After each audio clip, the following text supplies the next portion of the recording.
This is the Last Messiah. This is the Last Messiah by Peter Wessel Zapffe. And I don't know what this is, but Vipers suggested it. So we're going to go take a minute and read this and see what it's about. You can stay here till you finish beer, so not for long. Thank you. I know we've got people in time zones far away from here, and I would like one day to, have more time and be able to be more time zone friendly. Did you up it? Oh, I did not.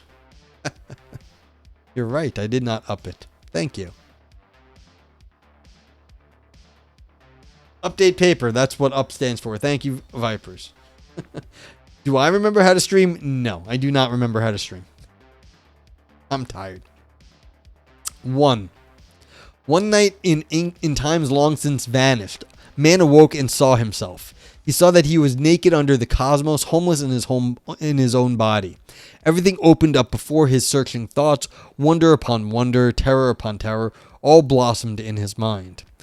Then woman awoke too, and said that it was time to go out and kill something. A man took up his bow, fruit of the union between the soul and the hand, and went out under the stars. But when the animals came to their water hole, where he out of habit waited for them, he no longer knew the spring of the tiger in his blood, but a great psalm to the brotherhood of suffering shared by all that lives.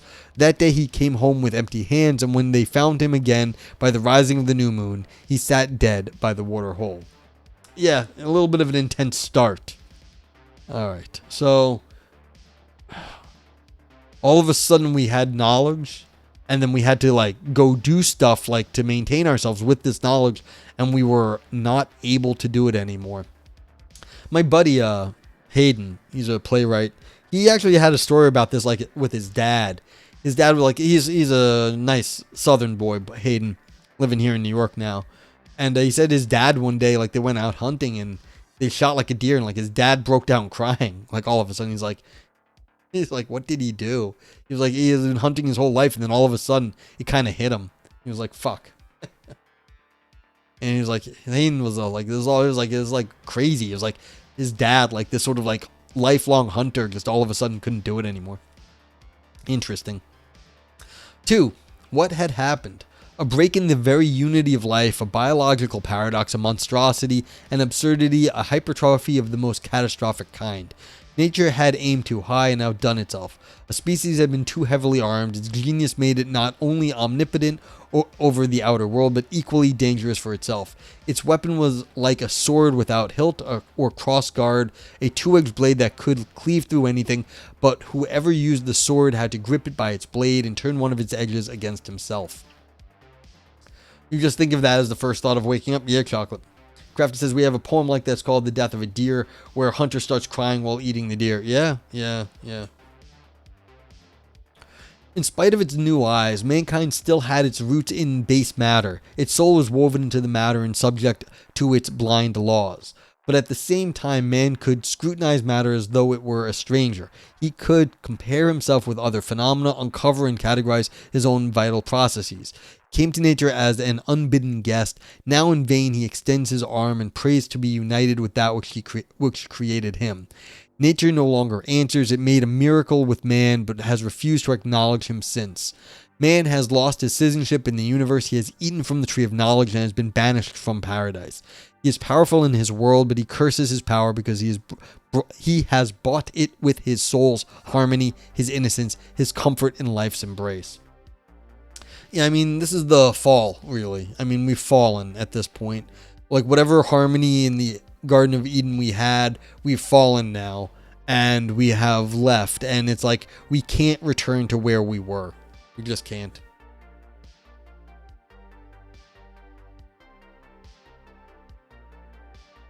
Speaking of Nietzsche, I don't know if you can see the book anymore, but some of Nietzsche's early work, he talks about when we finally started, the switch from the instantaneous to the universal.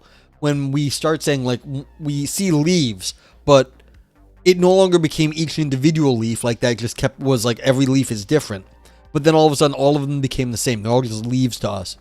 And that made it atemporal. So it's like instead of being just in the world and like seeing every leaf as unique, all of a sudden it became all the same thing. Like they're just all leaves and they can like be ignored because they're all the same. And so once we made this distinction between the individual and the unique and the sort of conceptual and universal, like that was the moment we were lost. The fall always assumes that we had some ideal past. Well, yes, exactly. What's up, Aris? So, but this is so biblical, and they even mention, like, the Garden of Eden here, so it's there. What's up, Frank? Weird assumption that living as a wild animal was paradise. Yeah, no, I'm not saying it was paradise, but we didn't know any better. I'm sure it was not paradise, but before, you didn't know, if you don't know any better, then you don't know you don't know if it's good or bad. Like, there is no good or bad at that point. And that's kind of that's more to the point, that you only have the reflection afterwards. Back had to get the Chicoronis. Sounds good. It's innocence. Don't confuse it with ignorance, says Crafters. Yeah. Vipers is basically the premise that we are over-evolved to the cost of our own survival. Yeah. And that's the question, is that, what have we gotten ourselves into? We might be over-evolved, but we might not be, but we don't know, and that's hard. Lack of first world problems, yeah. Yeah, that's fair, Frank. You didn't mean me. The text calls it paradise, yeah. It's from 1933, you believe? Yeah, okay. Well, if you're in 1933, you've seen the First World War, and the First World War was horrifying. So there's plenty of bad shit that is in the recent memory of anyone here, and again, bad shit's on the horizon. Some people probably felt it. Well, anyway, let's keep going. He stands there with his visions betrayed by the universe in bewilderment and angst. Yeah, so angst, maybe, in terms of the times they were talking about this. Animals, too, know angst under the roll of the thunder and the claw of the lion. But man feel angst for life itself, indeed for his own being. Life for animals, it is to feel the play of forces of rut and play and hunger, and at the last, to bow before necessity. Suffering in an animal is limited to itself. For men, it builds itself up and spills out into angst for the world and for life.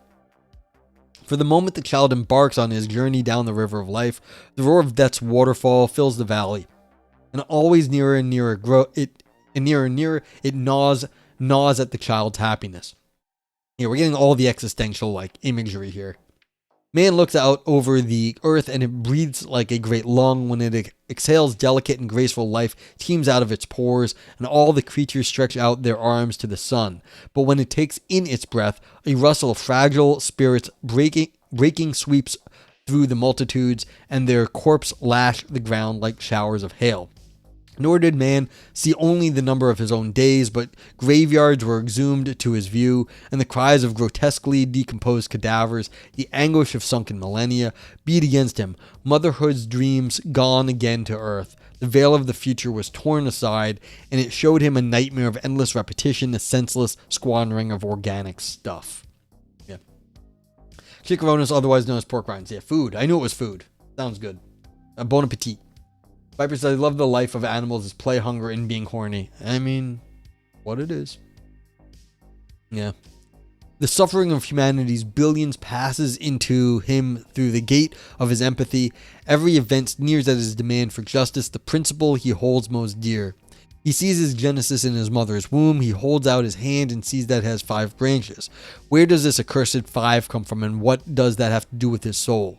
He is no longer simply at one with himself. In terror, he touches his body. This is you, and you extend so far and no farther. He carries a meal inside himself. Yesterday, it was an animal running freely about by its own will. Now he is absorbing it, making it part of himself. Where does he begin and where does he end?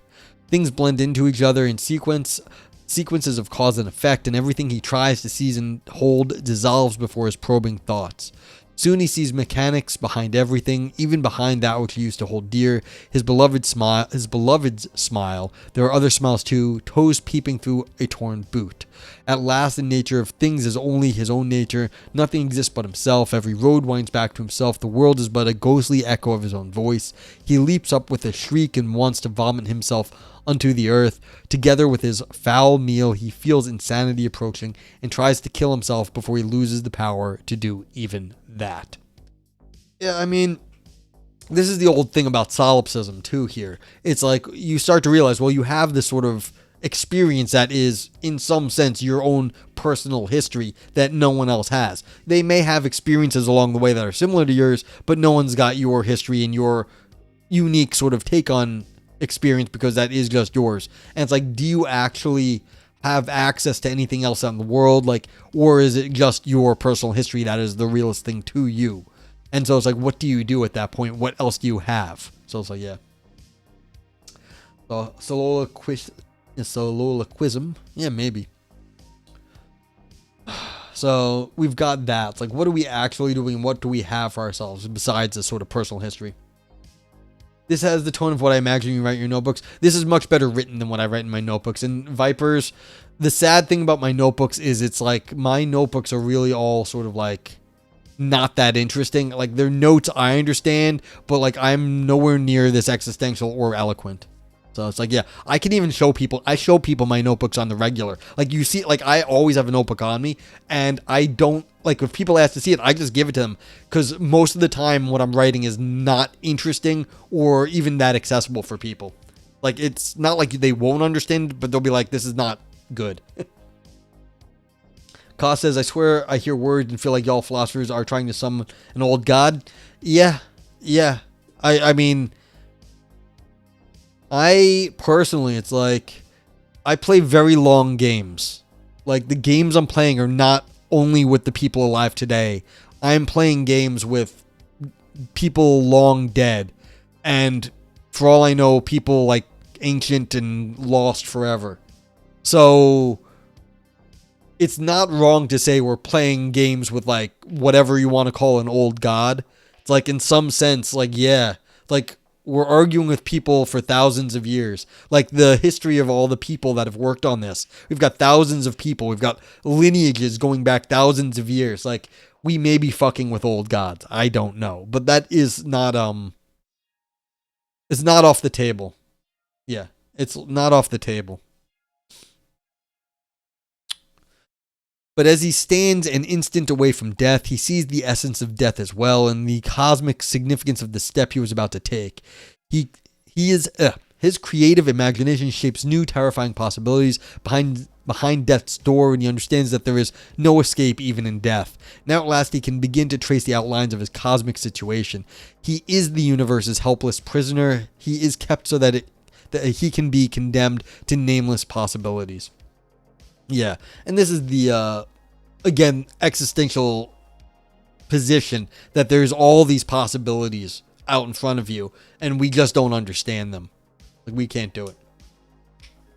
Yeah, exactly. You're just turning the light switch on and off, and that's the other thing. It's like, we like to think we're getting somewhere, but then are we just, flicking our switch, as it were? From that moment on, he finds himself in a state of chronic panic. Such cosmic panic is basic to every human mind. The species in this light seems predestined to destruction, since any effort to preserve and continue life is crippled when one's undivided attention and energy is required to stave off the catastrophic pressure of one's inner being. So now we're getting into, like, existential, like, dread. Like, you're just, like, depressed and you're like, I have to, like, force anything because it's just catastrophic weight.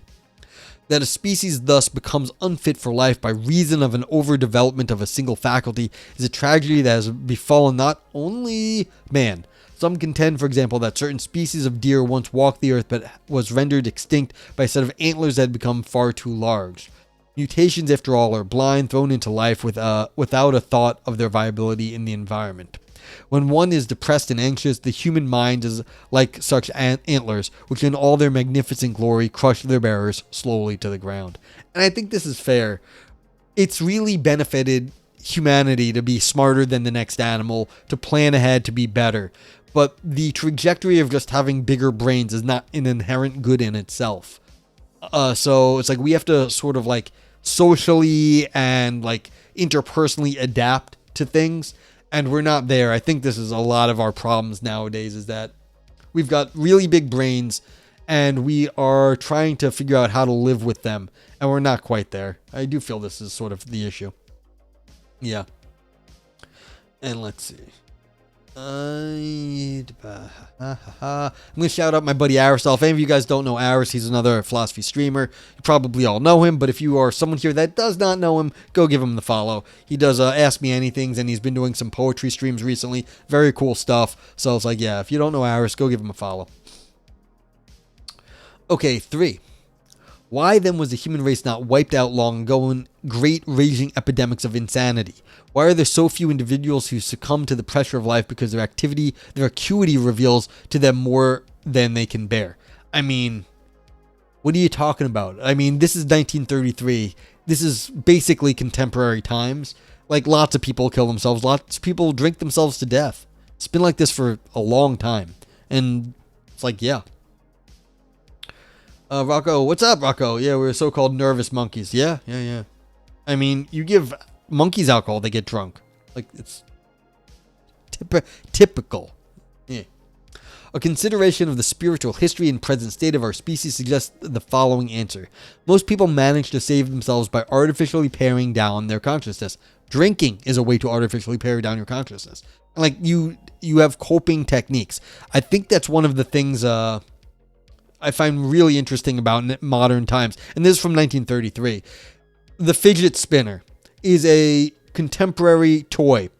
I remember reading a manual for like Marines, like the US military, talking about torture. And they say, how do you actually deal with like being in confined spaces, being tortured and stuff like that? They say, like, pick up a small rock and roll the rock between your fingers and, like, you know, twirl the thing around like something to keep your focus on something that is irregular but that you can interact with. And I was thinking about fidget spinners. I'm like, holy shit, did a generation just invent torture mitigation toys? And I think that's exactly what's going on nowadays, is that we're basically trying to mitigate the crush of like a lot of like stress. So it's like, yeah. Oh no, the monkeys just typed out existentialism and now they are all depressed. Yeah, chocolate. But like, I feel like the fidget spinner is basically a torture mitigation toy. And it's like, that's where we are in society. We're giving kids torture mitigation toys. Had the great antlered elk from time to time managed to break off the outermost prongs of its magnificent headgear, it might have trod the earth a bit longer, in feverish continual agony, true, but also in betrayal of its essence, its central characteristic, for from the hands of the Creator had received a commission to be the horned standard bearer above all the beasts of the field. What it won in continued existence, it would have lost in meaning, in existential pride. It would have been a life without hope, a march not toward confirmation of its essence, but past confirmation's ruin, a self-destructive race against the sacred will of its blood. And this is one of the solutions to, the Fermi paradox. The reason we don't see any aliens out there is because they just decide not to do anything. They just decide to sit and like be with themselves and not explore. And this is a straight up possibility. Like that maybe what happens is we just decide it's not worth it to keep going. It's like it's possible. Viper says, I watched a stand-up special recently who joked that the reason we drink so much is because there's still mental health stigma here, so it's an alternative to therapy and prescription drugs. I mean, yes. Like, I don't even think that's like clever. I think we are self-medicating all the fucking time. And, yeah, like, I don't even think that's in question. I just think, people deal with stuff in different ways, and a lot of the population self-medicates using alcohol and other stuff. When we say it's just to take the edge off, the edge means a variety of mental illnesses. 100%. Like, I completely think that's what's going on. It's like, I drink. Sometimes I don't want to think anymore. I am tired of dealing with shit. I will just go get drunk and then I will be thinking less. It's very simple. That's it. You're kind of a weirdo if you do not drink alcohol with others. Well, I also drink alcohol with others. But like, I don't drink in excess. So it's like, I used to. But like, I don't anymore. Very rarely do I get like hammered. But like, yeah, it's like sometimes I'll just drink a few beers and I'll be like chill for the night. Like, that's it. It's like, all right, done. So, but like, again, mental health issues or just don't want to deal with the fucking stressors nowadays. Whatever. Yeah. The goal of life and life's own annihilation is common to both the giant elk and the human race. It is their tragic paradox. Faithful to its own essence, the last Cervus giganticus bore the standard of its species to the bitter end. Man saves himself and continues. Ironically, man's survival is made possible by a more or less conscious suppression of his hazardous surplus of consciousness. The suppression is, for all intents and purposes, continuous. It goes on as long as we are awake and active, and becomes a condition for social adjustment and what is popularly called healthy and normal behavior. And like healthy and normal in like scare quotes here, I guess. A lucky Cedar Lane, I guess I'm a weirdo, I don't drink at all. No, not at all. Not at all. I mean, everyone does different things to get by. I mean, some are sanctioned and some are less sanctioned. So alcohol is currently legal here in the United States if you're over the age of 21. It's legal in other places if you're younger. Some places have different drug laws, and not everyone drinks, but like, some people have other habits. Some people eat too much. Some people just, have hobbies that like entertain them. It doesn't really matter. But and some people are just weirdly good to go in life. But I mean, I don't think that's everybody. It just doesn't seem to be everyone. Viper says, I'm too smart for my own damn good. The philosopher wrote verbosely over 10 pages. Yeah. I mean, there is an aspect of that here, but I mean, they're also bringing in the existential crises of the human race. Like, what are we actually doing with ourselves? Even though it's very personal, it feels like in this essay, it's also pulling in all the sort of like existential theories here. But like, yes, it is an I am so smart paper. Today's psychiatry operates under the assumption that this health and adjustment is the highest goal one can aspire to. Yeah. Depression, angst, a refusal to eat, and so forth are taken without exception to be marks of a pathological condition and are treated accordingly. In many cases, however, these phenomena are indications of a deeper, more immediate experience of what life is all about, bitter fruits of the genius of the mind or emotion, which is at the root of every anti-biological tendency. It is not the soul that is ill, but its defense mechanism that either fails or is abjured because it is considered correctly as a betrayal of man's most potent gift. Yeah, I mean, is this just an apologetics for this guy wanting to be like bitter and drunk? I don't know. Like, maybe that's just what it is. It's like, maybe the psychiatrists are correct and we should all just be happy, cheerful people all the time. That would be weird, actually, to just like have a standard way people are. I don't go by this like neurotypical like theory. So the idea that everyone's going to be the same, I don't buy that. I mean, it would even be kind of weird considering like evolution. Why should we all have the exact same sort of way we interact with the world, like mentally, just as well as like physically? But like, is this just an apologetics for this person's vices? Maybe. All life before our eyes is, from its innermost depths to its outermost rim, spun through and through with a crisscrossing net of suppression mechanisms, and we can trace their threads in the most trivial aspects of daily life. These mechanisms are of an almost infinitely colorful variety, but it seems justifiable to indicate at any rate four main types, which naturally occur in all manner of combinations: isolation, attachment, diversion, and sublimation. Okay, so again, we're doing some like pseudo-philosophical psychological theory here. Chocolate says, the demand that you be happy pretty much backfires, or maybe that is the point, and it is dark. Yeah. But again, like there is sort of a very normative streak in society that's saying, well, there is a way that people should be, and that they should be kind of this like happy, unmedicated folk. And this paper saying, no, there's some fundamental problems in our world, and so if you're just happy all the time, you've missed the point of humanity. I mean, I'm on the chaos side of the world. Like, I'm not on that things are regulated and work so well. I'm a chaos person. Like, the world is more chaotic than non-chaotic for me. So it's like, I'm with this person, but I also recognize that I may be wrong about this, or that this may just be a disposition about how to view the world, and it may not be that important. And so the questions that they're arguing for this may be misguided, in the sense that arguing for the perspective that the world is more chaotic than we understand or want to accept may not be a legit argument. Rocco says, back when I studied psych, I think they realized that intelligence was often associated with certain amounts of depression, so I don't know if I agree with that part. Yeah. And I mean, I think we're getting to the point where again, neurotypicality versus neurospicy. People are starting to understand that we're not all the same. We don't all work the same. So, like, you can be smart, but, like, that also leads you into other ways of being, and it may not always be the happiest stuff. Viper says, toxic positivity is the excess of an ineffective pressure to be happy, which dismisses or suppresses negative emotions, experiences instead of acknowledging and processing difficult feelings, and encourages a facade of constant cheerfulness, which can lead to feelings of invalidation. Isolation can be detrimental to mental health by hindering emotional growth and preventing people from addressing real problems. Yeah. And I feel like that's only just now really we're starting to grapple with these sorts of issues. Like, because I think toxic positivity only, like, I wonder when that term came from. It can't be from, like, before the 90s.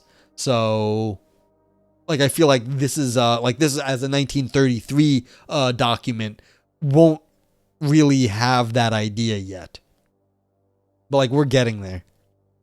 Okay. So author says, by isolation, I mean a completely arbitrary rejection of disturbing and destructive thoughts or feelings. Yeah, so again, this is the toxic positivity. You're just rejecting everything that's unhappy. Fully developed in an almost brutal form, isolation can be observed in doctors who, with an eye to their own self-protection, see only the technical side of their profession. It may also denigrate into pure vulgarity, in ordinary thugs or medical students who try to exercise any sensitivity to life's tragic side with violence. For example, playing soccer with the head of cadavers. Viper says term toxic positivity emerged around 2011, directly coined by gender studies professor Jack Halberstram. Yeah, see, this is very new. And so, again, it's related to what's being said here, but, like, they didn't have this concept yet. So it's like, yeah. Viper says its etymology draws from the earlier concept of unrealistic optimism, which was explored in psychology research starting in the 1980s. See, of course it has a history, but, like, the toxic positivity is, like, new. Now, being unrealistically optimistic, yeah, that makes more sense. That we've talked about that before. Okay, interesting though. But, like, that's an interesting history, and I wouldn't be so surprised if it went back to stuff like right here, like this sort of thing right here. In our daily social life, isolation manifests itself through universal unwritten agreements to conceal our existential conditions from one another. This concealment begins with children in order to save them from being rendered senseless by the life they have just begun, to preserve their illusions until they are strong enough to lose them. In return, children are forbidden to embarrass their parents by untimely allusions to sex, shit, and death. Among adults, there are rules about proper behavior, and we see them quite plainly when a man who cries in the street is taken away by the police.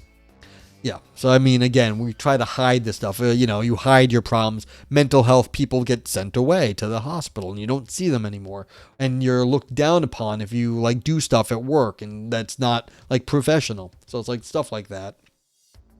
The mechanism of attachment is also at work from early childhood, where a parent's home and neighborhood are taken for granted by the child and give him a sense of security. This embracing ring of secure experiences are the first and perhaps most successful protection against the cosmos we come to know throughout the rest of our lives, and these experiences lies an explanation of the much discussed phenomenon of infantile bonding. I have no idea what this is, but it may be in the 30s this was important.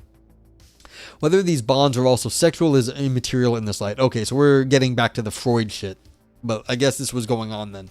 When the child discovers in later life that even these secure attachments are just as accidental and fleeting as any other, he experiences a crisis of bewilderment and anxiety and quickly looks for new attachments. For example, next I'll fall off to college. Yeah.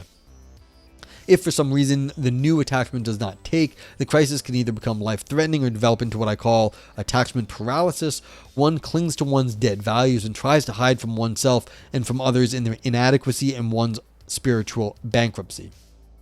The result is permanent insecurity, feelings of inferiority, overcompensation, nervousness. To the extent that the condition can be analyzed, it becomes an object for the psychoanalytical treatment through which one tries to make successful transfer to new attachments. Yeah. So I feel like we're in this post or this Freudian setup here. I mean, it's still around, of course. You can people who had, like, their glory days and they never sort of leave that. We still talk about these sort of concepts. Someone who peaked in high school and is just still living off their glory days from when they were 17. It's like, okay, you're 40 now. Like, that was 20 years ago. Maybe it was great in high school, but, like, have you done anything with your life since? Whatever. It might have been a corpo speak thing. Could be. I wonder what Zapffe would have made of the internet. You know, Vipers, that's always one of these like super interesting things because no one could really have like, the internet seems like so new nowadays. It's so hard to think of like how someone in the past would have dealt with just all the shit we're dealing with now because it just seems so crazy nowadays. It's hard. Frank says, well, have you done anything with your life since? Wow, screw you. Yeah. Well, again, that friend I was mentioning earlier who runs a private jet business. One time he said to me, it was a few years ago, he says, Noah, you're like the same guy I remember from high school. And I was like, oh God, really? That's terrible. Like, I've not gotten any better. He goes, no, I didn't mean it that way. I was like, because I felt like I was like, shit, have I not gotten better since I was fucking 14 or something? Like, I've known this guy like my whole fucking life, basically. And we've been friends, like, not like great friends, but we've been friends since we were like teenagers. And I was like, holy shit, like, I'm not any better now? He's like, no, you're better, but you're still recognizable as the same guy. Like, you haven't gone over, like, you haven't, like, you know, had like a big shift, like personality or like become a new person or something. I was like, okay, that's fair. I haven't. But like, I was like, I got insulted. I was like, God, I'm the same shitty, like, stupid idiot kid I was in high school. Like, no. Frank says, you were way better. You just didn't get better monetarily. Yes, that's true. People mistake money for quality. Yeah. So, like, I actually have a little bit more money now, which is a very recent thing, but it's like I'm not broke. It feels weird, to tell you the truth. I'm not used to this. But like, yeah, it's but like the whole point is that even if we with regard to this paper here, even if we don't like buy the psychoanalysis and the sort of the theory, we still deal with these issues. Like the paper's not wrong. Is there anything we can buy? Yeah.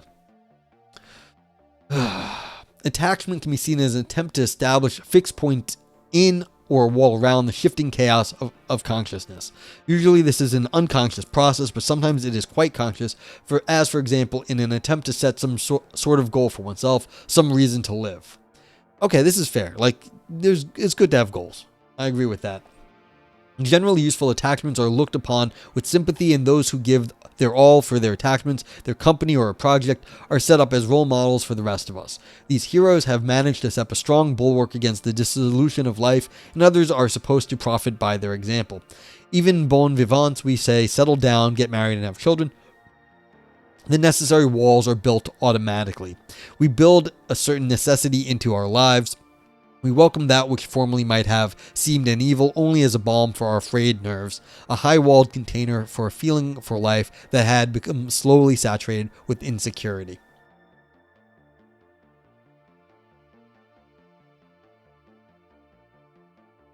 Yeah, I was going to drink. I saw that as I was reaching for the water. I was like, I need to drink. Every social unit is a large, rounded attachment system built on the solid beams of basic cultural ways of thinking. The common man manages with these shared cultural beams. His personality almost builds it itself. Our personality has stopped developing and rests on inherited cultural foundations: God, the church, the state, morality, destiny, the laws of life, the future. The closer a norm lies to the bearing beams, the more dangerous it is to disturb it. As a rule, those close-lying norms are protected by laws and threats of punishment, the Inquisition, censorship, conservative attitudes, and so forth. Yeah, I feel like this is a big deal nowadays. People are trying to regain one of these old senses. This is why you hear like people saying, oh, do you think about like the Roman Empire, like these ancient ideas, or like the return to like religion and stuff. Like this is the loss of like the sort of group projects that we may have had in the past. We are now like searching out for old ways of like being to like give us meaning again. Things have been happening. Hey, Made Fresh Daily, welcome in. Are you familiar with Thomas Ligotti's The Conspiracy Against the Human Race? It was popular a few years back and influenced by this essay. I am not familiar with that. Welcome in, Made Fresh Daily. The strength of any one link in a chain of norms depends on either our not seeing through its fictive nature or on everyone's recognizing that it is a necessary norm, even though we realize that it is a fiction. An example is religious instruction in school, which is supported even by atheists because they see no other way to compel children to act accordingly to social accepted norms. I mean, yeah, you can see people be like, well, like the boogeyman's gonna get you. Even if you don't believe in the boogeyman, people say the boogeyman's gonna get you if you act wrong, because, you need to scare kids straight sometimes. Make America Online great again? Yes, please. Yes, please. AOL was like, well, I was on AOL. I technically still have an @AOL address. It still works. I check it once in a while. As soon as the link's illusory nature or needlessness is perceived by someone, they quickly try to exchange the old norms with newer. There is a saying, truths have a limited life expectancy. And this is the cause of all spiritual and cultural infighting, which together with economic competition constitutes the dynamic of world history. I mean, this is not the dynamic of world history, but I get the point. Young generation doesn't like the things of the old generation. They try to replace it with something else, and then the process repeats. Honestly, the chat rooms were quite good. Yeah, that's what I wasn't really in the chat rooms, but like I remember I've had a lot of people say that. I feel like this was always the case. When you have a small community that are like more interested in the area, it's self-selection, and then you get like a lot of, this is before the enshittification. So, like, this is the internet. You get, like, a good product for people who are interested, and then it works, and then it enshittifies until it's terrible. But, like, yeah, that's exactly. I believe it. Viper says, my joke was that the internet has destroyed the monoculture, and that's what's driving the pushback. Oh, maybe. Oh, okay, I didn't get that. Yeah, that's interesting, though. But, I mean, it was the internet and, yeah, just, like, telecommunications in general. But, like, yes, that's fair. I mean, it's definitely increasing the speed at which these things get challenged, I guess you might say. Like, the culture is always getting a new input from a different angle or, somebody else. And that's, like, really destroying any sort of unity that people might have. But then again, you get to find your own people on the internet. And you get a much wider range of people that you can go find, like, people you like. And you go find, and you can hang out with them and hopefully find some community that way also. Okay. The lust for material goods or power is not motivated so much by the direct usefulness of wealth, since nobody can sit on more than one chair at a time or eat more than their fill. Have you met the billionaires in the United States of America? The real value of great wealth is that the wealthy have at their disposal a much wider variety of possible attachments or distractions. Okay, fair enough. They're always looking for some shit. Hey, Mark, how you been? What's going on? For both individual and collective attachments, a break in the norm chain precipitates a crisis that is ever more serious to the closer Sorry, a weird little mini paragraph here, or shape. It's messing my reading up. For both individual and collective attachments, a break in the norm chain precipitates a crisis that is ever more serious the closer the break is to fundamental social norms. In one's inner self, where one is protected by outer walls, crises are encountered daily, but more often minor frustrations than life-threatening disasters. Here one can still toy with attachments, flouting them with mild swearing, social drinking, vulgar behavior, and so on. But playing these games can unwittingly dig too deeply at a weak spot in one's protective walls and break a hole through into the yawning void. The situation can change in the blink of an eye, from a lighthearted caper to a dance of death.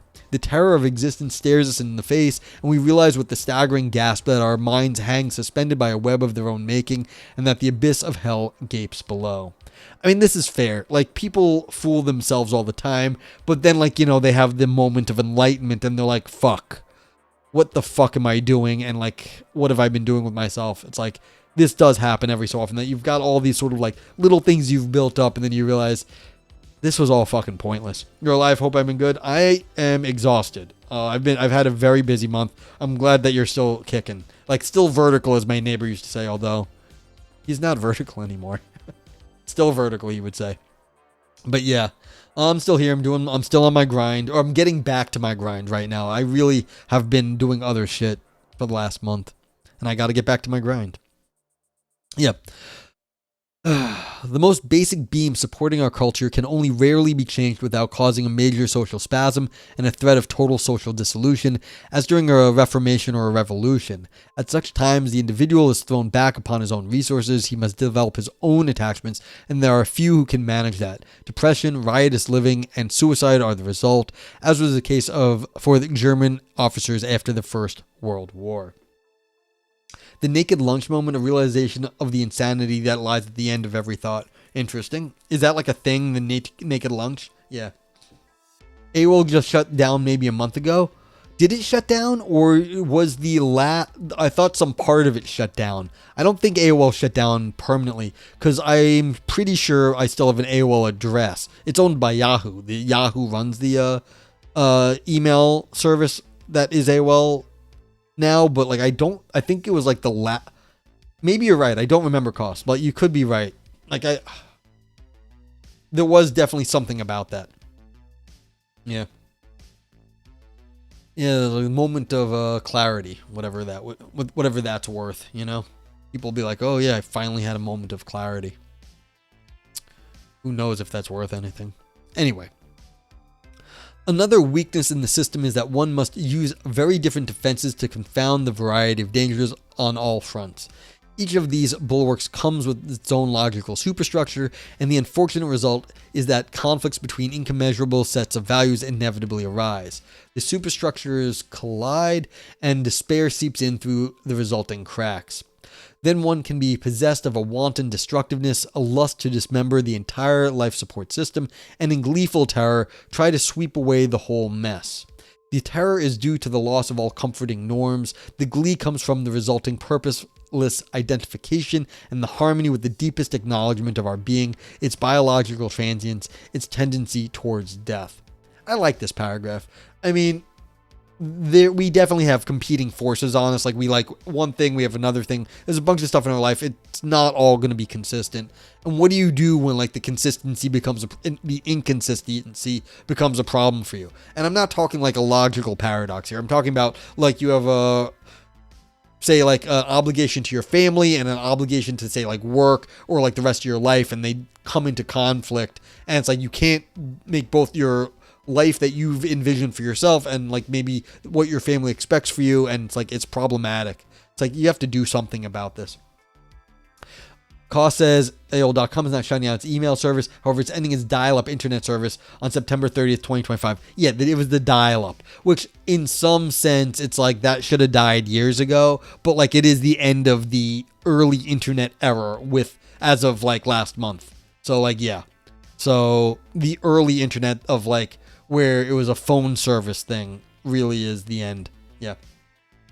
Viper says Burroughs described the naked lunch moment as the instance where you see what is on the end of every fork, an individual realizing what is right in front of him, an epiphany of self-awareness. Yeah. I was thinking about the scene in Pulp Fiction with Jules and Vincent, and that's Sam Jackson and I lose names, I'm sorry, when I'm doing philosophy roulette. First thing goes on my streamer brain. But it's like he's like, it's the moment of clarity, like when a drunk finally realizes like what he's been doing with his life. But like that seems like a very similar thing. Yeah, John Travolta, thank you. Streamer brain, how I love you. I mean, this is always the first thing that goes on me is a name and word recall. So very useful. I can always tell how like far gone I am. Like I track this actually. It's like what things are starting to fail on me, and I can tell by like, hey, how bad's my word and name recall right now? It's like it's bad. Okay, then I'm starting to fail. But I mean, this is just normal streamer stuff for me. It's not that unusual. We love our attachments because they save us, but we hate them too because they hinder our sense of freedom.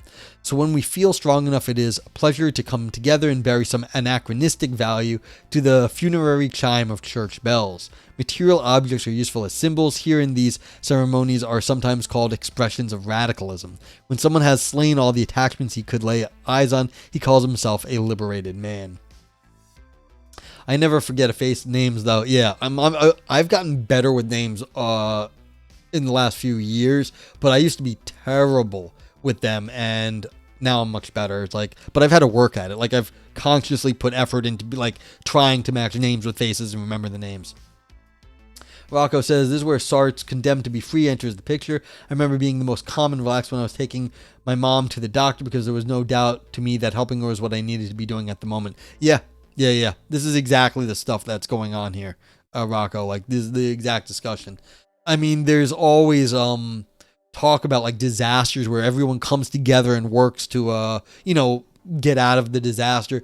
And then there's also the sort of what happens after the disaster.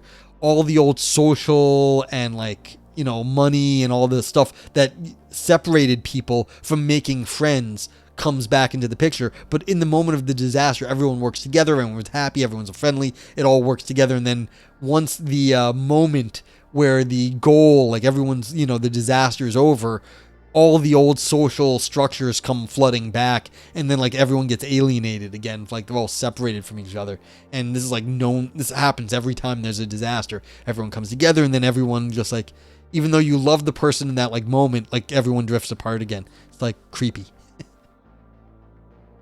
Diversion is a third popular defense mechanism. Oh, this may be more relevant for us nowadays. This is what we do. We see. I couldn't say the right word. Like we get ourselves like distracted. That's what we do.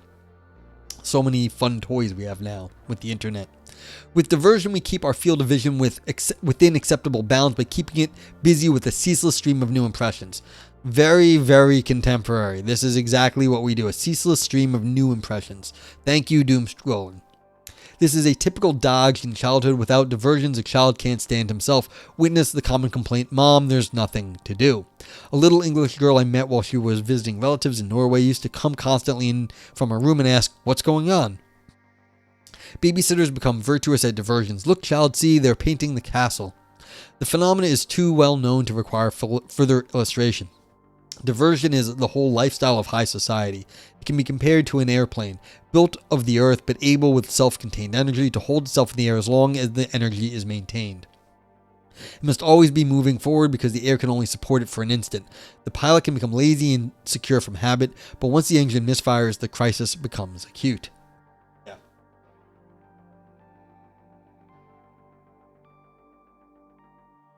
I didn't even see that Viper's drink, and I was like, yep, I got a drink.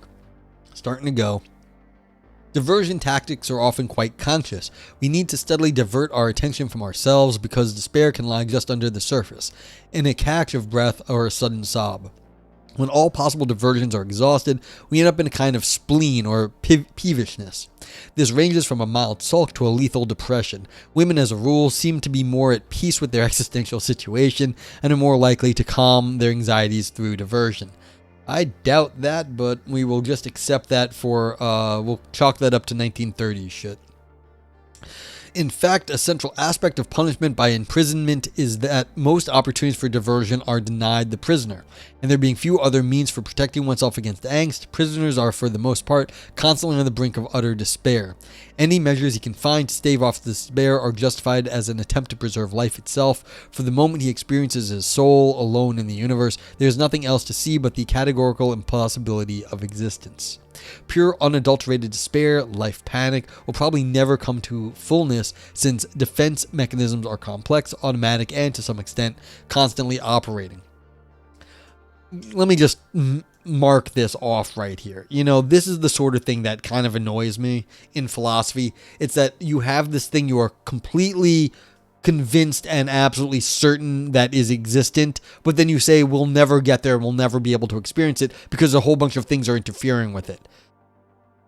This is the mark of something that just is like, well, does it really exist then? Like, it's only in theory. But like, a lot of philosophy is this way. Viper says maybe Zapffe got cheated on and that's why he wrote this pessimistic as fuck paper. Possibly. A lot of reasons why people do this. I've mentioned this before, but I used to email the authors of the philosophy papers I read, and there was a paper where I was like, man, this guy's angry. Like, I was like, this person is angry and pissed off, and this is an angry fucking paper. And the author wrote back to me and said, I watched your review, and he said, yeah, something really bad happened. I was extremely angry, and instead of like doing something stupid, I wrote a philosophy paper about it and made it useful. And I was like, yep, I was like, they were like, yeah, that's exactly right. I was like, I was very, very angry. It's like something bad may have happened. The fuck you mean? Exactly. But like that, some of the papers I wrote were basically because I was, well, anger does not cover how pissed off I was. Like fury, like blind fury. That's why some of my stuff got written. Yeah, blind fury. I was working out at the gym. I had a gym membership years ago, and my friend was like talking to me for a minute, like trying to get my attention, and he walked away. And I saw someone walking away from me. I was like, "Oh, hey, what's up?" His name is Alfred, something like, not Alfred. Blanking on his name. Doesn't matter. And he was like, "I've been trying to talk to you for the last 30 seconds now." I'm like, "Sorry, I'm having a bad day." I'm like, I was like literally blind rage. I couldn't see, I couldn't hear. Like it was bad. But good philosophy paper got written out of some of that stuff. So yeah. Anyway. But the no man's land in proximity to despair can also be a kind of death zone, and in them life can continue only under great duress. Viper says, good little B-movie Rutger Hauer vehicle that. Yeah. Yeah, B-movie, exactly. Death always offers a way out, despite the phantoms that are supposed to lurk behind it. And since the way one feels about death changes with the circumstances, it can even come to seem a welcome escape from life in the death zone. The death zone. Some people manage, in fact, to build up a proper death, ringing elegies, a glorious last stand, a whole bit, as a final diversion, so there really can be fates worse than death. Newspapers with their gentle obituaries are in this case a mechanism for social suppression, for exchange, since they always manage to find soothing explanation for death that was really due to despair. For example, quote, it is thought that the deceased took his own life because of the sudden fall in the price of wheat on the commodities market. Yeah, it's like, did you really care about the money? Maybe, but probably not. When a man kills himself in despair, it is an entirely natural death resulting from spiritual causes. The modern barbarity of trying to save face for the deceased is then a horrible misunderstanding of the nature of existence. I mean, yes, in some sense, we are apologizing for a shit society that, you know, like again, they mentioned the economic fall. Because yeah, this is 1933, so Black Sunday or whatever that was, where the not Black Sunday, Black Tuesday, where the stock market just crashed and people were killing themselves. I mean, it's like, what were they killing themselves? Where do you really care about, like the stock market or the rest of your lives? Is really what it is that the life you thought you were going to lead is now gone because, you know, the money's gone. But like that's a societal problem that like you got promised or you got wrapped up in a certain sort of life, and then when that was taken away from you, you had nothing left. And so, in the words of like this paper, the attachment you had was like ripped away from you, and that caused a problem. There have been some Bitcoiners lately though, yeah, but there's nothing new. Again, people get themselves wrapped up in a certain sort of life, and when they lose that life, then they don't have anything left because they made that thing their life, whatever it was, that money, that vision of the future. And it's rough. Like, I don't want to downplay that because, you know, people don't have a lot nowadays. And then all of a sudden you're given what looks like some money and then you lose it, and it's rough. Mardi Gras for an introvert is a face worse than death. Well, yeah, again, people, like, they have a certain sort of life they want to live, and then if you're getting this sort of like constant noise, that will drive people crazy. So it's like, yeah. But yeah. So yeah, but again, this trying to save face, they're trying to excuse the way we live nowadays as the way the world should be. And there's no real reason that the way we live here in the 21st century, or when this was written in the 20th century, that this is like the end all be all of society. And then like the people who kill themselves are somehow wrong. Like they may not be wrong. They may be right in the sense that there's something wrong with society and they can't deal with it. So, yeah. But I mean, I'm not excusing suicide. I'm just saying the way we like rationalize it is problematic, and I agree with this author here on that. trying to in needles here sometimes on Twitch. Okay. Few people can survive arbitrary, meaningless changes in their situation, whether it be exchange of jobs, exchange in the social life, or exchange in the way they relax. Most spiritually developed people demand that these changes have a sort of continuity, direction, or progression. For them, no situation can be ultimately satisfying. They must always go a step further, gathering new information, pursuing a career, and so on.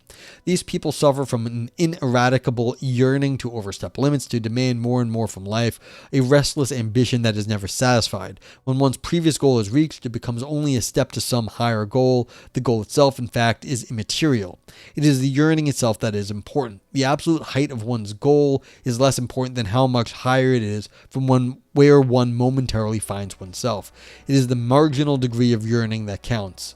The promotion from private to corporeal is often more important than from lieutenant to general. To corporal, is often more important than from lieutenant to general. Accordingly, this law of marginally increasing demands destroys any hope that progress will be satisfying. There is no end to progress. Hudsucker Proxy was an amazing movie. Yep. Maddie, what's up? Sam, what's up? Most animals can't handle it either. Yeah. I mean, what's it called?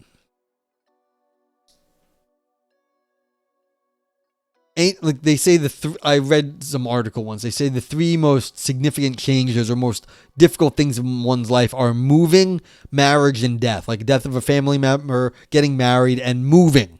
Like just moving apartments, like moving houses. It's very hard to like really just change the way you are oriented to like the stuff around you.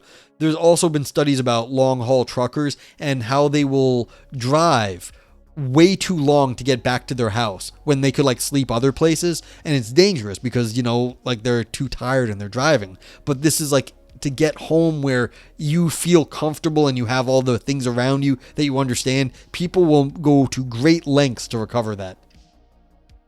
But that's what drives progress too. Sure, but that may not be the only way to get progress. Like, is this the only way to get progress, is to like constantly go for this marginal increase? Like, maybe, but there's probably other ways to do it. So it's like, I wouldn't want to be like, this is the only way to do stuff.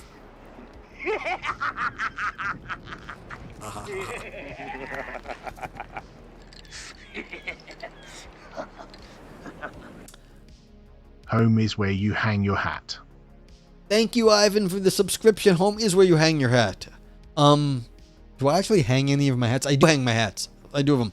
Thank you, Ivan, for the subscription. 28-month streak, 29 months total. Thank you very much. I do appreciate that. It goes to like keeping me going for doing my own stupid shit for just a little bit longer. So it's like, yeah, but this is a thing. It's like, again, getting a little bit better, but like, again, we work to have like what we're comfortable with. We like our stuff. We do. We like having relations to things. God. According to Zapffe, home is where you hang. Yeah, that too.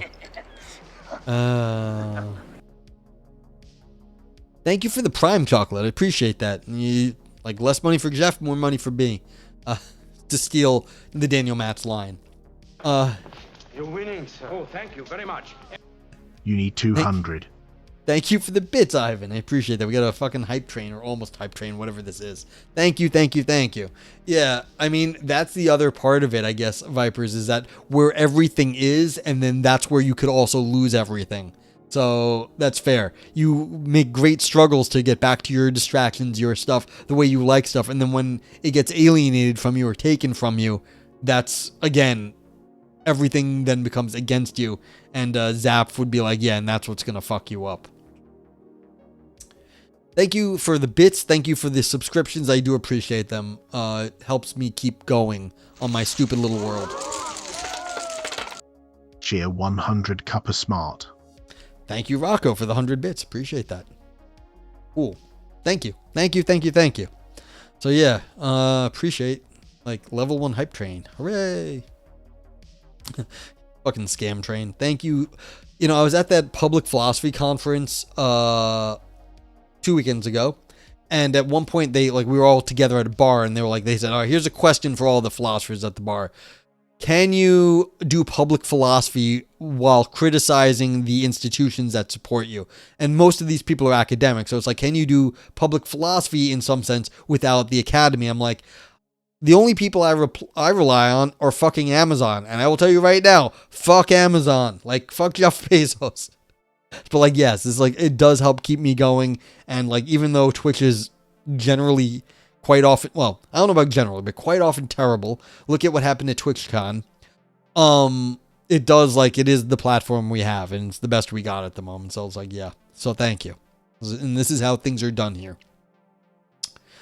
Okie doke. Human yearning, then, means not just longing after something, but also longing to be saved from something wherever we are at the moment. And if we use save or salvation in its religious sense, it becomes clear that this is precisely what characterizes the religious experience.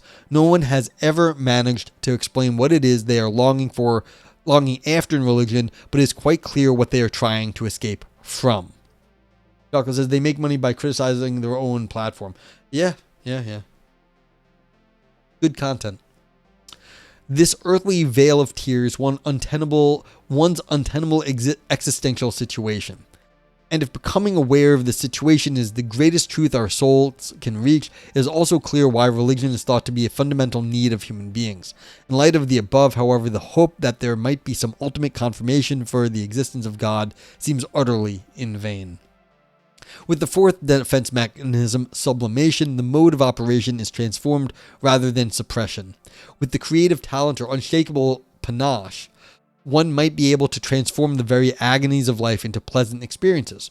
One takes on the evils of life with a positive attitude, which can then twist them into useful experiences. It seizes, for example, on their dramatic, heroic, lyric, or even comic aspects, and thus dissolves the terror in them. I mean, this is the laughing at the pain, like make a joke of the Holocaust, whatever it is. Like, this is a way that things can be changed. Lament configuration shit, yeah. Sublimation, though, only works so long as these evils have already lost their most bitter sting, or if one manages to sublimate them before despair sinks its fingers firmly into one's mind. Mountaineers, for example, take no pleasure in gazing into the nauseating abyss below them until they have reached a nice, solid belay. Only then can they relish their exposed situation. Writers of tragedy are another example. To write a tragedy, one must free oneself from and betray the essence of tragedy so that one can look at it in a calm, detached way, appreciating its aesthetic qualities. In writing tragedy, one has the luxury of being able to dance from one situation to another and another, steadily worse. And there is really no end to the heights the writer can reach. In a way, it is quite embarrassing. The author chases his ego through a countless variety of desperate situations, watching with glee as the situation gets worse and worse, glorying from a safe distance in the power of consciousness to destroy itself. This article, in fact, is a classic example of sublimation. Despite his perilous subject, the present writer is not suffering at all. He is merely filling pieces of paper with words and will probably get paid for the manuscript. And this is what Vipers was saying earlier, is like 10 pages of the writer just being like blah, blah, blah, blah, blah. Yeah. Geez, what's up? What do I think of Ha-Seok Chan's book, Realism for Realistic People? I have no idea about it. I've never read it before, and so I have never thought one thought about it because I don't know anything about it. I mean, for anyone new here, my name's Noah. You can call me Noger, No Gray, whatever. I don't really care. I do like philosophy of logic, metaphysics, and epistemology. So it's like, you're asking me about like pop books? I just won't know. I mean, there's a chance I will, but it's unlikely. Like, feel free to ask. 4. Is it possible for so-called primitive peoples to manage life without all these philosophical spasms and gymnastics? It is possible for them to live in harmony with themselves and the undisturbed pleasures of work and love. If these beings are to be called humans at all, I think the answer must be no. The most one could say about these children of nature is that they stand a bit nearer to the beautiful biological ideal than we urbanized folk. I don't like this shit. Like, this stuff always annoys me. Saying like there's some like better state of nature that we could be in. I very much doubt that. I mean, this is just a very Jean-Jacques Rousseau idealized noble savage sort of bullshit. I don't like this. I think it's also orientalizing, like just like the foreign is special and good. Also, it's like I don't like these theories. I mean, I know this is just a setup for the next section, but these things annoy me. That we have managed to save ourselves in spite of our harrowing existence is mostly due to those sides of our nature that are hardly or appropriately developed. Our heretofore successful defense, of course, cannot create human life, only delay its extinction. Still, our most positive traits are the proper use of our body's strengths and the biologically useful parts of our soul. And these traits must operate under stringent conditions, the limitations of our senses, the frailty of our bodies, and the energy-demanding task of keeping our bodies in one piece and our need for affection satisfied. And it is just these conditions, the narrow range of possibilities for happiness, that are so crassly flouted by our modern growing civilization, its technology, and its standardization. And this is a Heideggerian point. Heidegger also makes this, that as society becomes more technological, it's working against whatever it was that like we were before. Biological parts of our souls. Yeah, I mean, I think the idea here, Rocco, is that it's talking about the more animal or less like rational stuff. I think that's what is meant in this area. And that's why I was criticizing this sort of talk up here, is that they're using nature and biology in sort of not great ways. I don't like that. I think they just mean the more sort of, well, the less sort of like idealized rational part of our souls. That sort of thing. So less like rational mental stuff and more how we just react in the world. Okay.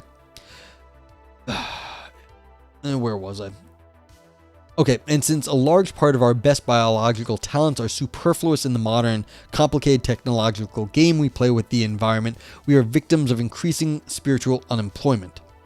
The value of technological advances for human life must therefore be evaluated according to their ability to afford us increasing spiritual activity. Yeah, no problem, Rocco. Without at the same time destroying the nature that gives us the opportunity to practice these activities. Yeah, you can see what they mean by nature here. Like the nature that gives us the opportunity to practice the activities. They're just talking about our physical bodies here. The things like, you know, and the idea here also, you might consider sport. Like people throw themselves into sport, or they really, really, really believe in sport as like the best thing, because it's like that's the height of what we can do biologically. We demonstrate the farthest reaches of our biological skill, like our evolved skill, in terms of both mental and physical, putting that all together. But like the fact that most of us are sitting in front of computers nowadays, that shows the separation that most of us have from what we, like the rest of us, like that's only one part of us that's getting used in some sense. Like we also have bodies we should be using, as opposed to sitting like this, which I do all the time. Okay, the limits of proper technological development are unclear, but I would venture that the earliest flint scrapers were a good discovery. Okay, yeah. Fire was a good discovery. Good job, humans, for discovering fire. Every single other technological innovation has had more value to the inventor himself than to anyone else. They represent grand and ruthless larceny from the possibilities for others' experiences, and should be punished with the most stringent penalties if they are made public against the better judgment of an institution established to evaluate them. Okay, so this person's gone full Luddite now. We should just go back to like nature. Maybe fire and cooking was good, but like after that, that's it. Nuclear demonstration, meh, but yes, okay, just came in, welcome in. Maddie says, not about discovering fire, it's about harnessing fire. Correct. Now, that's not true at all. Well, what's not true? Nuclear. Yeah. I mean, that I got exactly, Maddie. It's being able to put the fire where we want it is the point of Flint. Like, yeah. Chocolate says, let everyone rediscover the most basic crap and think they hit a home run. To be fair, Chocolate, one of the things that happens, you see this a lot in like, 18-year-olds getting into philosophy. They think they're fucking brilliant because they're hitting these really clever ideas on their own, and they're like, holy shit, this is great. And they don't realize that, like, basically that's what the whole point of making them read this shit was, to get them to, like, think these ideas. But, like, we've hashed them all out over the last, like, 2,500 years in the West. And so it's like, but like, yeah, they did hit a home run, but that was the point. We did think of this, and we're trying to get people to understand all the home runs and then where we go from there. But it's like, yeah. I said, sorry, I was more saying that in terms of paper. And yeah, I got you, Maddie. Nuclear says that every invention has benefited the inventor much less than more of the others. That's fair, but the author here is being over the top. With this, I'm sure they know that, but like, yeah, I was criticizing them too, but the idea is like, that's why I said they went full Luddite. Like, everyone has to, like, you know, make clothes for themselves or whatever, because that's what Luddites were about. They were against the automated looms, the precursors to the modern computers. So, but like, yeah, it's, they've gone full Luddite here, and they're not, this person isn't stupid enough to realize what they're saying, but yes. Yeah, Maddie, where we want it, where we don't, and how to put it out. Absolutely. So, yeah. Okay, one crime among many of this sort is that the use of aircraft to map unknown areas. In one fell swoop, the tremendously rich possibilities for others' experiences are destroyed. Experiences that could have been held in trust for the common interest, such that everyone have the joy of discovery after his own efforts. Yeah, it's like, should we have kept like the Earth unmapped so that everyone should have a chance to go explore a little bit of the Earth that hadn't been mapped out yet? I mean, yeah, that's a ridiculous thought, but this author is not that dumb. They know this, but they're giving it as an example for some reason. The global fever of life is at the moment characterized by the continual impoverishment of the possibility of spiritual developing experiences. The absence of biologically natural possibilities for fulfilling experiences is evidenced by the mass flight to diversions, amusements, competitive sport, radio, the rhythm of the times. Attachments are in a bad way. All the inherited cultural attachments have been shot full of holes by criticism and dread, anxiety, bewilderment, and despair pours in through these same holes. Communism and psychoanalysis, as different as they are in other respects, both try to construct new versions of the old defense mechanism with violence and cunning, respectively, to make people useful by cutting down their surplus of insight into life's precariousness. Yeah, I mean, again, we have to come up with new ways to give meaning. This is a whole existential project. Where is meaning once we've lost all the old meanings? Because, well, we don't just believe in God like they did in the past, or at least in theory. So yeah. Nuclear Demonstration says, I don't think there's anything wrong with those people, the 18 years old, except maybe the aforementioned ego. I don't know. I've personally never been like that. No, I'm not criticizing them. Yeah, there's nothing wrong with them. I didn't mean to criticize them if that's what came off. I'm just saying, well, that's not true. I do mean to criticize them. But it's like, if they think they're special and they don't realize that, like, no, this was the whole fucking point, like, then they learn. But like, everyone's like a fucking egotistical idiot when you're young anyway, or most people are. So it's like, yeah, there's nothing wrong with them. That's just how people are when they're young and they, full of like zest for shit. Viper says, it just occurred to me there was a decent choice for pre-Halloween edition of Philanthropy Roulette. Yes. Phil Gothopy.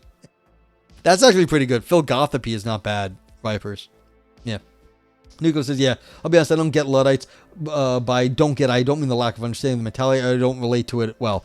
No. A lot of people are very pro-tech, and for good reason. A lot of the technology has been very good, really. But what we don't want is people dying and losing, like nowadays, a lot of people are losing jobs, at least here in the US, because companies are just figuring the AI is going to take over a lot of the jobs. So it's like, okay, if the AI takes over lots of jobs, that's great. A lot of jobs don't have to be worked then, but what are we doing with all the people? They're not getting the money at that point. So again, I'm not anti-AI. We just need some sort of like social support for all the people that are losing their jobs to the machines. I don't want to have to work. I would much rather not work. I'd rather just fuck around all the time. I've got plenty of shit to do. I can write more philosophy papers. But like, yeah, like the reaction against the AI is because the people know they're just going to be out of work and suffering if the AI just takes over all the jobs. And I don't blame them for being angry. Some 18-year-olds really are just geniuses. I mean, yes, but by definition, there's only going to be a handful of those. Like, there may be like 4. Chuck says, I think that makes sense to think about whether to use technologies. I find it interesting that some few groups actually do say no. Yeah, again, you have to take it on a case-by-case basis. I don't want to hate on the AI. The AI nowadays is very, very cool. It's very new, and we're figuring out what to do with it, but it's really going to fuck up our economy because our economy was not prepared for this level of technology just to be pervasively used. Yeah. But I mean, again, what they're saying here is that communism and psychoanalysis, you don't need to use communism and psychoanalysis. There can be any number of like theories, big ideas, projects, like, you know, the new AIs themselves can be given as a reason of something that is being used to be like, look at the cool stuff we can do, and everyone should just like go work on the AI because it'll be the future. And that's taking the same place as like a communist society. I think that's a terrible fucking idea that everyone should just go work on the AI to make the future, but you can see this sort of thing is kind of in the zeitgeist. Your definition of genius? I don't really like the definition of genius at all. I mean, the idea that like someone's way really good at stuff, it's like, okay, fine. One of the reasons I got into philosophy in the first place is there are basically no philosophical geniuses. There's only been a handful of people that would even get close to qualifying. And most of the time, that stuff is in like narrow areas, like the mathematical peoples. Because you can be a mathematical genius, you can be better at math than everyone else. But philosophy, the number of like people that wrote important philosophy when young, that wasn't in the math area, is like Hume, and that's it. Yeah. Fat Girther, what's up? Just implement some basic income. Again, would that work? I don't know. Like, I'm not an economist, and would that maybe it'll work, but will that work for us right now? It would be nice, but I have no idea if like that's actually going to solve anything. Viper said, I wonder if Zapffe lived to see the nuclear age. Died in 1990. He lived to see Milli Vanilli, and no, that's amazing. Yeah. So yeah. Viper says, Zapffe was a prolific mountaineer and took a very early interest in the environmentalism. This form of nature conservation sprung up from the intent, not the protecting of nature, but to avoid human culturalization of nature. And yeah, Vipers is anti-UBI. So like, yeah, I mean, that's interesting that he became an environmentalist because he saw this as like the wildness of nature as a virtue. And so like the human culturalization of it was bad because the like nature for nature's sake on its own is important. But yeah, so that's cool. Like they put their philosophy to work, actually. Okay, both of these methods are uncannily logical, but even these attempts will be in the end unsuccessful. I mean, I think we're the jury's still out on that, but we'll see. A purposeful degeneration into a practically useful lower level of consciousness might save the race for a short time, but human nature being what it is, we would not find lasting peace in such a resignation or in any resignation. Nuclear says, there's a lot more people now and more access to resources. I think there's a lot more geniuses in the world than in the past, at least more visibly. That's not to dunk on people in the past, it's just the conditions are very different, but yes, it depends mostly on how, what qualifies. Yeah, exactly. How strict. Yeah. I mean, and again, if we're talking about people in a range, that means it's just like an arbitrary distinction at like the top end of like how smart people are. And again, in my world, like I said, I'm in the philosophy world. Everything is persistence and like effort. It's really, there are almost no philosophical geniuses outside of some technical areas. So like it just doesn't happen. It's unbelievably rare. Maybe you get a moral genius every so often, someone who is just understands like what it is to be alive and what's valuable in humans once in a blue moon.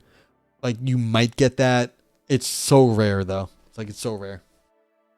I don't even think it's how smart, strictly speaking. Yeah, but see, exactly. That's exactly right.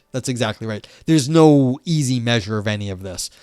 Like, there's one thing, it's like, okay, somebody might be a chess genius, but like they're a chess genius up to a certain point, and then, you know, they get to, they're a chess genius when they're a kid. But like, again, a grandmaster's still going to like dunk on them.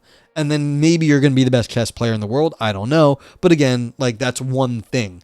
And that doesn't make you the best at everything. It's like that doesn't give you like genius across the board. It makes you good at chess. Okay. 5. If we follow this train of thought to the bitter end, the conclusion is inescapable. As long as humankind blunders along under the dire misconception that we are biologically preordained to conquer the earth, no alleviation of our angst for life is possible. As the number of people on earth grows, the spiritual atmosphere will become tighter, and defense mechanisms will have to be ever more brutal. There are kid grandmasters? Yeah, there absolutely are. But like, again, that's like, Magnus is still crushing them, and the AIs are crushing them also nowadays. It's like there's still always something better. And I mean, the idea that the defense mechanism will have to become ever more brutal, it's like, think about the algorithms now that make people doom scroll. The whole point of like a lot of these companies is called TOD, time on device. This is a measurement that these companies have. How long can they keep you on your device? They can keep your your attention focused on the device. These are kind of brutal algorithms that are, developed by the gambling industry to keep you gambling, and now it's just onto the device to keep showing you ads and maybe to affect the way you are politically oriented to control the populace in some sense. And so this is what's going on. It is brutal. What the author means by defense mechanisms is, this was defined earlier, nuclear. Defense mechanisms are different ways we cope with existential dread and angst. So we can distract ourselves, we can drown ourselves, we can, like in like alcohol, we can like self-medicate, we can distract ourselves with media, we can have these theories that that give us new purposes, that we can try to give ourselves new ideas, and we can try to change our existential dread into something else, like you can write an essay and do something creative with it. But that's exactly what it means. It's the defense mechanisms for existential angst and dread. Yeah, Magnus is a beast. Piper says, I do like the question, is there a cultural psychological speed limit to innovation, and we are exceeding it, potentially blinded by normalcy bias as we ascended the hockey stick? Yeah, I mean, this is the old Jurassic Park. You were so interested to see if you could, you didn't stop and think if you should. Yeah. Ra is interesting chess, not just Magnus. Cool. Nucleus, the stockfish beats every human. Chess engines are better than humans, and we aren't going back from that. Yeah, exactly. But this was the point. It's like, what are we doing this stuff for? It's like, okay, you can be good at this, but like, that's not going to give you all the answers. And that was my point. Okay. Yeah. I would be like, to your question right there, Vipers, I'd be very wary of saying like that we can get ahead of ourselves. Because, it's a back and forth between culture and like whatever we are biologically. There's going to be a back and forth there. So there's always going to be something that is either ahead or behind. And it's going to be painful either way. But I kind of suspect that's always been the case in human history. That like some things are better and some things are worse. Now, nowadays, of course, we have computers and bombs and much more fancy toys. So things are more dangerous. And like we could wipe ourselves out much more easily. But I feel like that's always been the sort of situation that some people innovate and some things are behind. Some people get ahead, some people are back. And working that out. Yeah. But yeah. Yeah. I mean, Vipers, I think Nuclear was asking specifically about UBI. If you want to get into that, of course, that's up to you. But yeah. I don't know if gesturing at everything is going to explain an economic theory. Okay. And we will continue to dream of salvation, redemption, and a new Messiah. But after many saviors have been nailed to trees and stoned to death in the marketplace, then the last Messiah will appear. A man will come forth who before all other men has dared to strip his soul naked and give himself wholly over to our most profound questioning, even to the idea of annihilation.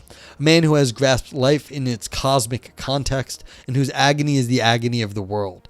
But such a rising wail will assail from him from all the people of the earth, crying for his 1,000-fold execution, when his voice blankets the world like a shroud, and his peculiar message is heard for the first and last time.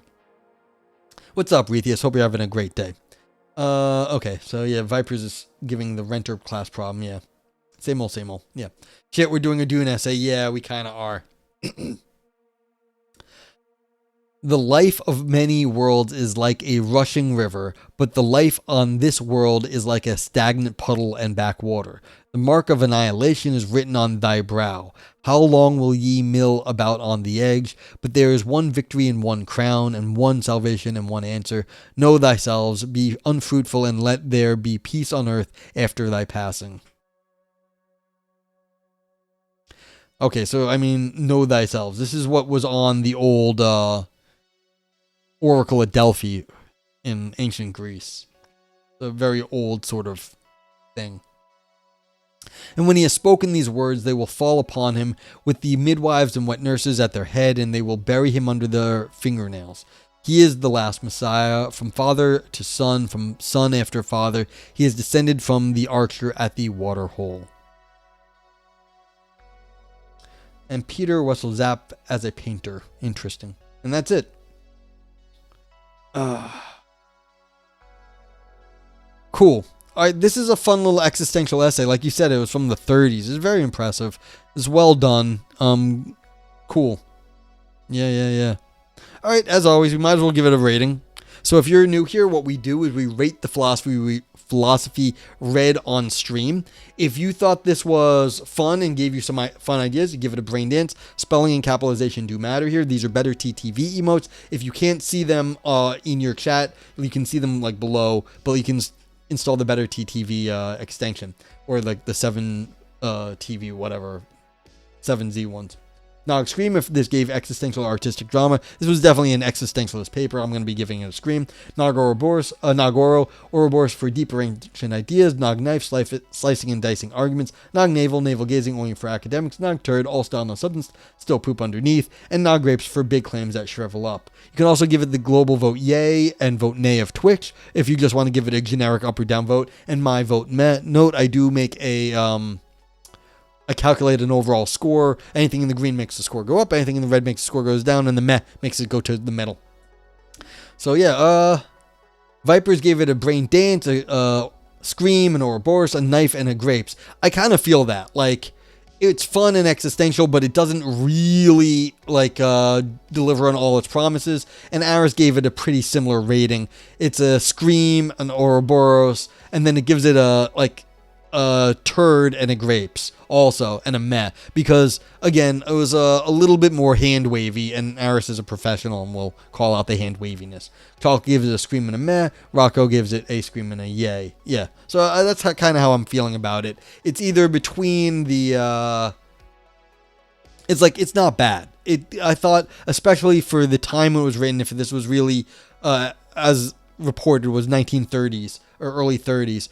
Like, it gave a nice existential essay for the time. I mean, is it a little dated now? Did it not really deliver on everything it wanted to? Probably. Yeah, exactly, Aris. It's not bad at all, but is it careful? No. But again, it was a little bit popular, written in the popular style, and you don't want to, overly hammer the academic-y carefulness also.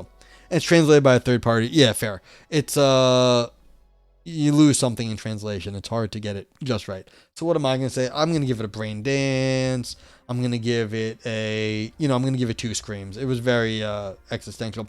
Maddie says this could have been so much worse for 1930s academia. Yeah, exactly, Maddie. Like, this was well done as far as this sort of thing goes. I'm going to give it a Nog Grapes too. I don't mind still poop underneath. I thought it, for what it was doing at the time, I thought it was doing a good enough job, but it didn't really give a full, it kind of overstepped its bounds sometimes, but I didn't feel like it was doing a bad job for doing existentialism in the 30s. So I'm not going to give it the turd. Yeah, I feel like this is kind of in the area of where I want it. Something like that. Not bad at all. Maddie, I can't even read certain entire subfields of my field from certain countries in the 30s. Yeah, I mean, sure. I believe it. Nicholas says, this is about the documentary I just read. Yeah, this is exactly. So what we do here, since I think we've got some new people, we rate the philosophy here. Like, I have a website where the ratings go up. So if you want to read some philosophy and you want to know how other people on the internet felt about it, you can go to my site and check out the thing. It's like a Metacritic of philosophy. So yeah, you get to use the emotes you see here when this screen is up, and it saves your emotes, and then I do it. So yeah, you get a scream. Yeah, cool. Thank you for jumping in, Nuclear. Appreciate you. What does Twitch want of me? Stream sponsorships. Okay, fuck you, stream sponsorships. All right, so everyone who wants to get in, 60 seconds left, and then I'll go drop you off somewhere else. Because that's what we do. We send people around in Twitch. Yeah. So, like I said, not so bad. Existential. I'm exhausted. So I don't know if I have anything clever or smart to say about this. But I thought it mentioned the technological threat to meaning, which was kind of new probably at the time. I mean, it was other people had spoken about it, but it did mention sort of the modern technology taking over everything. And, Heidegger had a famous essay similar. I think that his essay may have been later, though, than this one. So if this was pre-Heidegger's complaint about technology causing existential problem, I mean, good on this person for being ahead of Heidegger and some of the other existentialists. You've been here before, but not for this segment? Cool. Okay. Yeah. My memory is shit. Sorry about that. But yeah, thank you all for rating. I appreciate